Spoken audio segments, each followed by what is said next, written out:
नाशिकमध्ये लोकसभा निवडणूक लढवण्यावर शांतिगिरी महाराज ठाम आहेत।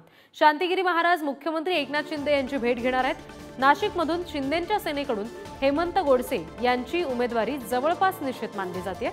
मात्र कुणाच्याही नावाची घोषणा होऊ द्या तरीही मी निवडणूक लढवणार असं शांतिगिरी महाराज म्हणतात।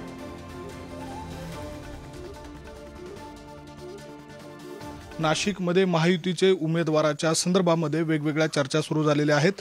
आपल्यासोबत स्वामी शांतिगिरी महाराज देखील आहेत। स्वामीजी, कालच्या दिवशी ज्या पद्धतीने घोषणा झाली त्या सगळ्या पार्श्वभूमीवर आपलीही मुख्यमंत्र्यांसोबत भेट झाली होती, पुन्हा एकदा भेट होणार असं कळत होतं। आता नेमकी काय भूमिका असणार आहे की या निवडणुकीसंदर्भामध्ये की आमच्या भक्त परिवाराने फिट असा निर्णय घेतलेला आहे की ही जी लोकसभा 2024 निवडणूक आहेत ही नाशिक मतदारसंघातून लढवायची आणि जिंकायची सुद्धा। त्यामुळे कोणत्याही उमेदवाराची घोषणा हो त्याबद्दल आमच्या सध्या आम्ही काही विचार करीत नाही।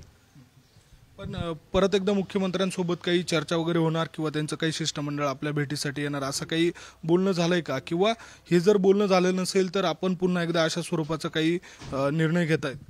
तर आपले महाराष्ट्राचे मुख्यमंत्री एकनाथ शिंदे यांनीच त्यांच्या पदाधिकाऱ्यांमार्फत आम्हाला त्या ठिकाणी बोलवलं होतं आणि त्यांनी पुन्हा सकारात्मक चर्चा झाल्यानंतर त्यांनी पुन्हा आम्हाला शब्द दिलेला होता की आम्ही पुन्हा बैठक घेऊया आणि या संदर्भात निर्णय करूया। त्यामुळे आम्हाला खात्री आहे की त्यांच्या शब्दाला बांधील राहतील। पण मग अशा पद्धतीने कालच्या दिवशी उमेदवारी घोषित करणं कार्यकर्ता मेळाव्यामध्ये पहिल्यांदाच अशा पद्धतीची महाराष्ट्रामधली ही उमेदवारी घोषित करणं म्हणता येईल। किती योग्य वाटतं अशा पद्धतीने उमेदवारी जाहीर करणं दुसऱ्या बाजूला आपल्याशी चर्चा सुरू असताना? बघा, अशा आता चर्चाला उधाण येत असतं, ही लोकशाही आहे की नाही, त्यामुळे आम्ही कोणतीही काळजी करीत नाही। आम्ही आमचं काम भक्तपराने चालू ठेवलेलं आहे। उलट आमच्या भक्त आता जमून काम सुरू केलेलं आहे।